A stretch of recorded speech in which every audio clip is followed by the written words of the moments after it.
भगवान ने अपनाया कि नहीं अपनाया, इसके लिए हमें ढूंढने की जरूरत नहीं। भगवान से भी बलवान भगवान का नाम है, उसको हम पकड़े।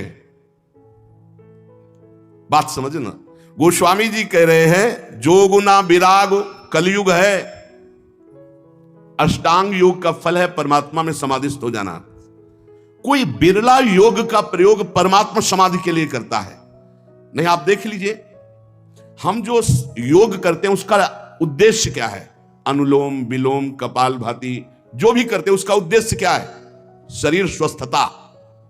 ध्यान से देखिएगा, शरीर स्वस्थता का उद्देश्य क्या है? भोग, समाधि नहीं। जो अष्टांग योग का फल है समाधि, कलयुग में नहीं रह गया। कोई बिरला होगा, हम ये नहीं कहते भगवान की सृष्टि में ऐसा नहीं हो सकता, होंगे, कोई बिरले होंगे, लेकिन प्रगट में देखने में जो आता है वो योग का प्रयोग शरीर स्वस्थता और शरीर स्वस्थता का प्रयोग भोग। आप देख लीजिए, गोस्वामी जी कहते हैं कि अब मैं देख रहा हूं कलयुग ने अष्टांग योग में भी अपना प्रवेश कर लिया, जिससे योग का फल जो चित्त वृत्ति का निरोध करके परमात्मा में समाधिस्थ होना है गया। कोई बिरला होगा। गोस्वामी जी कह रहे हैं मुझे वैराग्य में भी दम नहीं दिखाई दे रहा कि भगवत प्राप्ति करा सके, क्योंकि वैराग्य में पाखंड का प्रवेश हो गया। कलयुग ने पाखंड का प्रवेश करवा दिया। कोई बिरला वैरागी, सच्चा वैरागी, भगवान की सृष्टि में कमी नहीं होती, कोई बिरला सच्चा वैरागी होगा जिसका वैराग्य भगवान के लिए है। नहीं तो वैराग्य भी दिखावे पे आ गया है, पाखंड में आ गया है। न जप, माला में हाथ है और बातें कर रहे हैं, माला रुक नहीं रहा, वो चल रहा है, और बातें जबान से हो रही और साथ चल रहे हैं। क्या जप हो रहा है? किसका जप हो रहा है? जप तो तब माना जाता है जो जप कर रहे हैं वो हमारे ध्यान में है, वही हम सुन रहे हैं, वही हम बोल रहे हैं, उसे जप माना जाता है। 3 बातें जप में होनी चाहिए, जो हम जप रहे हैं वही सुन रहे हैं, वही हमारे ध्यान में है। राधा तो दिखाई दे रहा है, राधा लिखा, सुनाई दे रहा है राधा, और हम बोल रहे हैं राधा, और फिर एक मन का सकिला, फिर राधा, फिर एक मन का सा, वो जप। अब जप में भी 11 माला कहा है, हो जाए हर 5 मिनट में घड़ी में, और जल्दी जल्दी, स्वाद नहीं, रुचि नहीं, मन नहीं, बस। कोई कोई तो ऐसे माला सरकाते कि हमें लगता है कि अगर रा रा बोले तो भी नहीं सरकेगा। राधा राधा तो बहुत बड़ी बात है, अगर वो रा रा बोले तो इतनी रफ्तार से नहीं चलेगा। अब पता नहीं कैसे ऐसे माला सर सर घूम रहा है। माला घूमने से भगवत प्राप्ति होगी क्या? माला घूम, देखो ये माला है, काउंटर है, ये चीजें मन लगाने के लिए हैं। असली तो जब श्वासों की माला में धड़कन में नाम चलता है, रोम रोम आनंद से खिल उठता है, ये प्रारंभिक दशा है। तो प्रेम प्राप्ति के लिए नेम लिया गया है, इसलिए आवश्यक है माला और काउंटर से जपना। पर वो जप इस तरह का होना चाहिए कि वही सुनाई दे, वही जो बोल रहे हो वही दिखाई दे, ऐसे तब जप किए। अब बोलो इसमें तुम बात कर सकते हो? हिम्मत नहीं कि तुम बोल सको, तुम्हारी हिम्मत नहीं कि बोल सको, क्योंकि बोलोगे तो क्रम टूट जाएगा। जब अपने लोग अभ्यास करते थे तालू में जिभ्या ऐसे लगा के ऊपर, बोलना विष जैसा लगता था, क्योंकि वो क्रम टूटेगा, वो चल रहा है। गोस्वामी जी कह रहे हैं कि जो मंत्रानुष्ठान है अब वो नहीं दिखाई देता, कलयुग का बड़ा प्रभाव है। और जाग माने यज्ञ। अब यज्ञ तो भाई बहुत है, दुर्लभ बात हो गई यज्ञ करना। कोई कोई महापुरुष अनुष्ठान करते होंगे, अच्छे से पूर्ण भी होता होगा, सृष्टि है भगवान की, पर अब बहुत मुश्किल है यज्ञ करना, क्योंकि त्रिकाल संध्या करने वाला मंत्रवेत्ता आचार्य और जौधान्य आदि बड़ा पवित्र, भूमि पवित्र, जजमान की वासना पवित्र, उपासना के भाव, और बड़े ही सुरक्षा से जब यज्ञ होती तब वो पूर्ण होती है। यज्ञ भोक्ता भगवान प्रसन्न होते हैं, दर्शन देते हैं, कृपा करते हैं। गोस्वामी जी कह रहे हैं यज्ञ भी बड़ा कठिन, यज्ञानुष्ठान त्रेता में पूर्ण होते थे। अब कह रहे हैं कि तपस्या, इसमें भी दंभ घुस गया, तप में दंभ घुस गया। बाहर से दिखावा की भावना आना ही दंभ कहा जाता है। तप होता है भगवान की प्रसन्नता के लिए। बहुत से महात्मा एक लंगोटी लगाए पूरा जीवन ऐसे कष्ट सहते हुए भगवान को रिझा लिए, आज भी हैं, पर प्रायः तपस्या में दंभ घुस गया है, दिखावा घुस गया है, उससे तपस्या का फल। और भगवान तपस्या समर्पित करके दैन्य होने से भले मिल जाए, नहीं तपस्या से भगवान को नहीं खरीदा जा सकता। तप के द्वारा भगवान को खरीदा नहीं जा सकता। तप में शक्ति संचय होती है, पर अहम त्याग करके वो तप भगवान को समर्पित कर दे तो भगवान की प्राप्ति हो जाए। पर शुद्ध तप, तप का अर्थ होता है ताप सहन करना।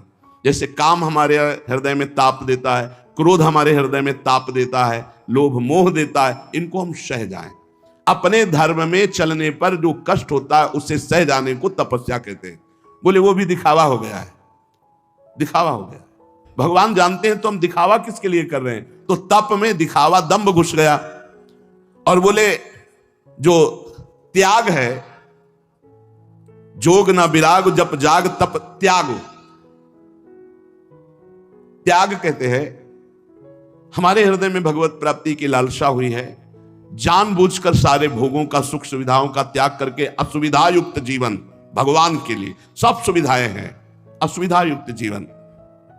त्याग का जब तक अहम होता है तो ना संतों में और ना भगवंत में द्रवण क्रिया नहीं होती, ध्यान रखना। उनका हृदय तभी द्रवित होता है जब त्याग का, अहम का भी त्याग हो जाए।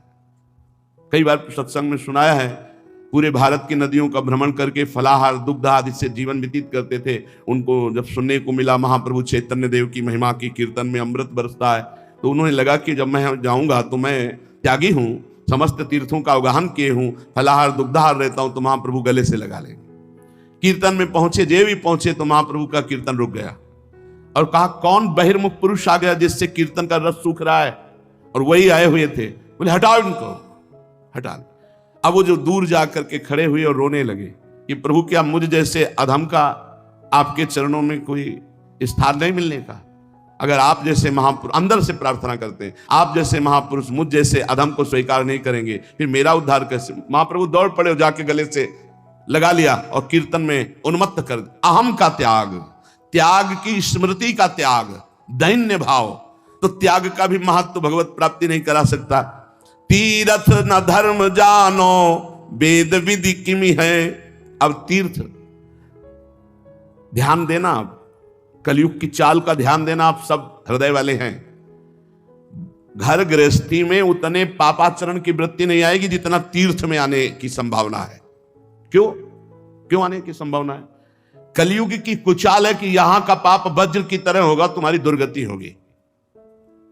ब्रह्मा जी के 4 ये युग पुत्र हैं, सतयुग, त्रेता, द्वापर, कलयुग।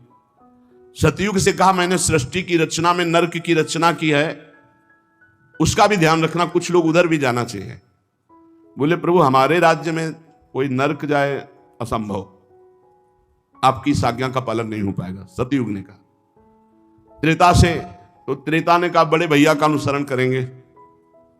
द्वापर से कहा तो द्वापर ने कहा हम आज्ञा पालन करने की सम्यक चेष्टा करेंगे, आपकी आज्ञा का पालन हो कि कुछ लोग जो अधर्माचरण करेंगे वो नरक भेजे जाए। सतयुग में अधर्माचरण, त्रेता में। कलयुग से कहा तो उनका बड़े भैया ने जैसे साफ जवाब दे दिया आपको कि हमारे राज्य में भूल चूक से कोई चला जाए नहीं, नरक नहीं जाएगा। तो वही हम उत्तर देते हैं कि हमारे राज्य में भूल चूक से कोई स्वर्ग या परम पद चला जाए, सबको नरक भेजेंगे सीधे। कलयुग सीधे हाउसफुल नरक, चिंता मत करो महाराज, आज्ञा का पालन हम करेंगे। हर जगह तीर्थ याटन में व्यसन, व्यभिचार, छल कपट, चोरी ये निषेध है, पर लोग तीर्थ याटन में जाकर के ऐसे अपराध ज्यादा कर देते हैं। नशा करना, व्यभिचार करना, चोरी करना, क्रोध करके लड़ाई कर लेना, किसी तीर्थवासी को पीट देना, अपमान कर देना, ऐसे बहुत तरह से। हम एक बार सत्संग में प्रार्थना की थी, जो निषिद्ध कार्य करते हैं हम उनके सपोर्ट में नहीं बोल रहे हैं। निषिद्ध कार्य करने वाला चाहे तीर्थवासी हो चाहे बाहर का भी हो, वो अपराधी है, वो दंड के योग्य है, कोई भी हो। लेकिन ये जो बाहर से आप आकर के, जैसे धाम में है ब्रज 84 कोष में, यहां जो तीर्थ पुरोहित जन हैं, ये लोग इसी से अपना परिवार चलाते हैं। आपको 4 जगह दर्शन कराएंगे, तो आप उनको 150-200 जो दे दिए, उसी से वो परिवार चलाते हैं। और अपने जैसे सैकड़ों महात्मा उनके घरों में भिक्षा मांगने जाते हैं, उनको वो रोटियां देते हैं। आप सच्ची मानिए, जो आप तीर्थ पुरोहितों को 100-200-500 रुपए देते हैं, हम पहले कह दिया कि हम निषिद्ध का सपोर्ट नहीं कर रहे।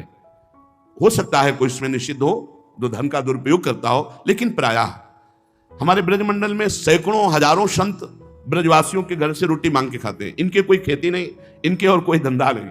आप सच्ची मानिए, ऐसे को हम सैकड़ों को जानते हैं, क्योंकि 20 वर्ष हम माधोकरी पर जिए हैं। उनके घरों में जाओ तो घी की चुपड़ी रोटी देते हैं। उनका कोई व्यापार नहीं, किसी किसी के व्यापार है नहीं, खेती भी नहीं है, यही है।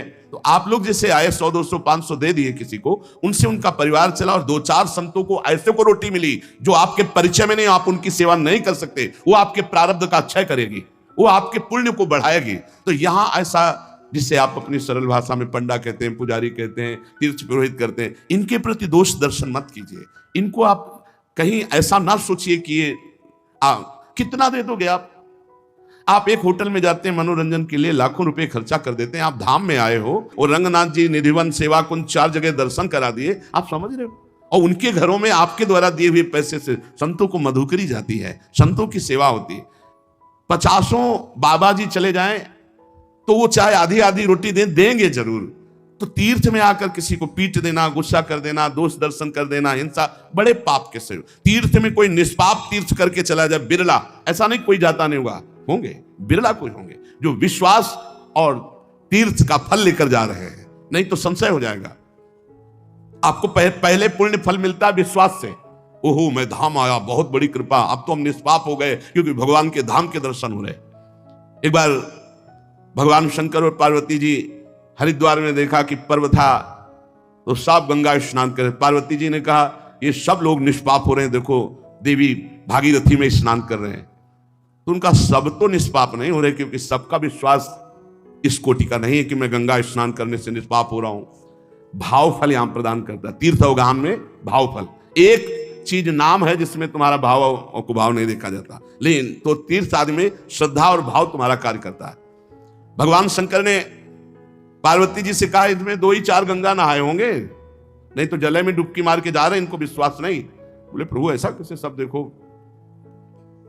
फिसल करके गिरने का ऐसा नाटक वयोवृद्ध और माता पार्वती जी, और उनको सिखा दिया आपको ऐसा बोलना है। तो जो गंगा नहा के निकलता बोले भैया हमारे पति फिसल कर गिर गए, मेरी सामर्थ्य नहीं कि अकेले उठा, तो आप निकाल कर गड्ढे से बाहर कर दे। तो जब सुनो हमारे पति निष्पाप हैं, अगर पापी पुरुष छुएगा तो भस्म हो जाएगा, इसलिए लोटा उठाते चले जाते, कौन झंझट में फंसे भाई, पाप तो किए ही हैं संसार में, और अगर छुआओ कहीं कुछ तो नहीं।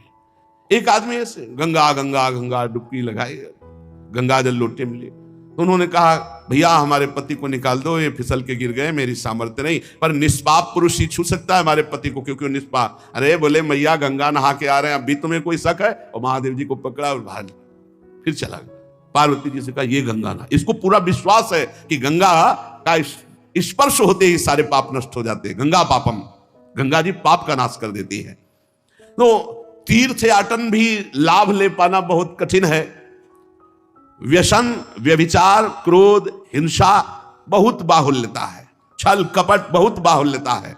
कोई बिरला तीर्थ का फल अवगाहन करके, बिरला कोई, अच्छा उसमें भी जो गया और फिर इसके बाद यश कीर्ति वर्णन कर दी कि वो गए थे प्रयागराज। अरे भाई ठीक, हम 3 बजे पर्व पे डुबकी मारी, 500 रुपया दान किया, 4 ब्राह्मणों को, अब वो सब निकल के खाली हो रहा है। तो तीर्थ याटन से भी भगवत प्राप्ति हो जाए, गोस्वामी जी कहते कलयुग है बड़ा मुश्किल। जो हमारे 4 आश्रम हैं, बड़ी महिमा है इनकी, ब्रह्मचर्य, गृहस्थ, वानप्रस्थ और संन्यास। ब्रह्मचर्य आश्रम, गृहस्थ आश्रम, वानप्रस्थ आश्रम और संन्यास आश्रम, और 4 वर्ण व्यवस्था है। वर्ण और आश्रम चारों व्यवस्थाएं भंग है। कलयुग का ऐसा प्रचंड, गोस्वामी जी कह रहे जानना ही नहीं चाहते कि हमारे वर्ण का क्या कर्तव्य है, हमारे आश्रम का क्या कर्तव्य है। इससे भी भगवत प्राप्ति बोले बड़ी संकटपूर्ण। ऐसा नहीं कि कोई धर्म से नहीं चलता होगा, चलते होंगे, भारत है। ऐसा नहीं कि कोई आश्रम व्यवस्था से नहीं चलता हो, चलते होंगे, पर बिरले। तो धर्म की व्यवस्था से भगवत प्राप्ति बड़ा। वेद विधि किम है, अब वेद विधान तो वो समझे जो शास्त्र स्वाध्याय करे, जो खूब महापुरुषों का संग करे, वो जान पाता है क्या करना चाहिए क्या नहीं करना चाहिए। तस्मात् शास्त्रम प्रमाणम ते कार्यो व्यवस्थित हो। अब यहां फुर्सत नहीं है मोबाइल से, टेलीविजन से, पेपर से, संसार की बातों से, तो कौन पढ़े योग वासिष्ठ, कौन पढ़े भगवत गीता की टीका, कौन पढ़े श्रीमद् भागवत महापुराण, कौन पढ़े वेद के सिद्धांत, तो कैसे पता चलेगा जीव का कर्तव्य क्या है, क्या करना चाहिए, क्या नहीं करना चाहिए। ऐसा नहीं वैदिक सिद्धांत को जानने वाले नहीं हैं, हैं पर बिरले कोई। तो भगवत प्राप्ति इसमें भी बड़ी कठिन। गोस्वामी जी कहे तुलसी सो पोच ना भयो है, नहीं हुए है कहूं। अब मैं तुमसे अपनी बात कह रहा हूं कि मेरे जैसा पामर कोई ना हुआ है ना है। पहले तो बताया इन सब से अब भगवत प्राप्ति नहीं होने वाली, ध्यान दे लो। बहुत बढ़िया सिद्धांत, ये सब शास्त्रों का सिद्धांत, हृदय सम्मत सिद्धांत को स्वामी जी कह रहे। जोग ना विराग जप जाग तप त्याग व्रत तीरथ ना धर्म जानो वेद विधि किमि है। अब व्रत की पूछो तो कोई बिरला ही व्रत का नियम। एक बार हमने वर्णन किया था कि दशमी को ये और एक बार, और द्वादशी को एक बार, और एकादशी को तो पूरा या तो निर्जला रहो या एक बार जल फल फूल जो कुछ थोड़ा सा ग्रहण कर लो। अब तो जानते हो कैसे व्रत होते हैं, कूटू का और सिंघाड़े का, जैसे कूटू के पकौड़ा बन रहे हैं, सिंघाड़े के हलवा बन रहे हैं, समा के खीर बन रही है, और क्या क्या पकवान बन रहे हैं, बाल भोग अलग, राज भोग अलग, शयन भोग अलग। भैया इससे व्रत तो रोज रहे तो बढ़िया चकाचक है। नहीं, व्रत का मतलब है उपवास, तो उपवास पूरे दिन कुछ नहीं, शाम के समय जल फल कुछ ले लिया नहीं, पार पूरा उपवास करके निर्जला। एक कोई भी व्रत रहो तो ऐसे थोड़ी है कि पुआ पकौड़ी और सब इधर उधर के जोड़ बटोर करके के वही खाना पे, अरे मर जाओगे क्या एक दिन के लिए। व्रत रहो तो शाम से, हर व्रत में मंगल विधान होता है, जो हम जलते हैं, जो भूख से व्याकुल होते हैं, उससे हमारे पाप नष्ट होते हैं। अब ऐसा व्रत नहीं रह गया, डकार आ जाए और दिन चाहे ना आवे, व्रत के दिन जरूर डकार आवे। इतना बड़ा तरबूज फल भी तो डकार आ जाए पक्का। व्रत किस बात का, दबा दबा के फल फूल और सब मिष्ठान और सब पा रहे हैं। अब बोले व्रत है तो भाई ऐसे व्रतों से भगवत प्राप्ति नहीं होती। व्रत रहा गया है, शास्त्रों में वर्णन है, आप देखो पयो व्रत का वर्णन है, चंद्रायण व्रत का, कृच्छ व्रत का, बड़े बड़े व्रत का। कौन सा व्रत रह गया है? अब रसेंद्री का व्रत रह गया है, एक पत्ता मुख में रख लेते हैं माता जी, अपर्णा नाम पड़ गया, तब भगवान शिवपति रूप में प्राप्त, तब भगवान की प्राप्ति। व्रत ही तो तुलसीदास जी कह रहे हम तुम्हें बता दें, हम सब तरह से पामर हैं। ये देखो महापुरुषों का हृदय। तुलसी सो पोचना भयो है, नहीं हुए है कहूं, मेरे जैसा पामर न कोई है और न कोई होगा। सोचे सब या के अग कैसे प्रभु क्षमी है, मेरे तो न डरू, मुझे कोई डर नहीं है भाई। क्यों, तुमने क्या पा लिया कि तुम्हें डर नहीं? बोले रघुबीर सुनो साची कहो, औरों से नहीं, सीधे भगवान से कह रहे, खलन कहीं है तुम्हें सज्जन ना गमई है। दुष्ट लोग इस बात से प्रसन्न होंगे, अब देखते हैं इसकी कौन सी दशा होगी। पर सज्जन लोग इस बात से दुखी होंगे कि तुलसी राम का है, इसका अहित कैसे हो सकता है। तो कह रहे हैं मुझे डर नहीं, सुनो रघुनाथ जी, भले सुकृति के संग मोहि तुला तौलितो, तपस्वी व्रती तीर्थयाटन योगी जपी त्यागी, इन सबको एक तुला में रख लो हे रघुनाथ जी, और तौला जाए तो मेरी तरफ कांटा भारी होगा। बोले क्यों महाराज? बोले हम पहले कह दिया कि बहुत पामर हैं, पहले कह दिया, हम ये नहीं कह रहे कि बहुत हम महान हैं, लेकिन जब इन सब साधन करने वालों को एक तरफ और मुझे तौला जाएगा तो मेरी तरफ झुकाव होगा, वो हल्के हो जाएंगे। बोले क्यों? नाम के प्रसाद भारू मेरी ओर नमी है, क्योंकि मैंने केवल नाम का आश्रय ले लिया है। ये खास बात, केवल नाम का आश्रय लिया है, तो जो अन्य सब साधनों का फल एक तरफ तौला जाए या अन्य सब साधन करने वाले एक तरफ हो, और तुलसीदास जी कहते हैं मुझ पामर को एक तरफ रखा जाए, तो रघुनाथ जी को साक्षी करके कहते हैं वो कांटा हमारी तरफ झुकेगा। बोले क्यों? बोले मैंने नाम का प्रभाव, नाम को रात दिन, नाथ हूं ना अपनायो लोक झूठी होए परिपय, प्रभु ते प्रबल प्रताप प्रभु नाम को पायो नाम चारु चिंतामणि, उर करते न खसई हो अब लो नसानी, अब ना नसई हो, एक सेकंड भी नहीं जाने दूंगा अब बस ये दो अक्षर मेरे जीवन में माई बाप है, रात दिन प्रभु का नाम, इसलिए मेरी जय हो गई। समझ लो सत्संग में सब साधन एक तरफ और नाम जापक एक तरफ, एकमात्र भगवान के नाम में।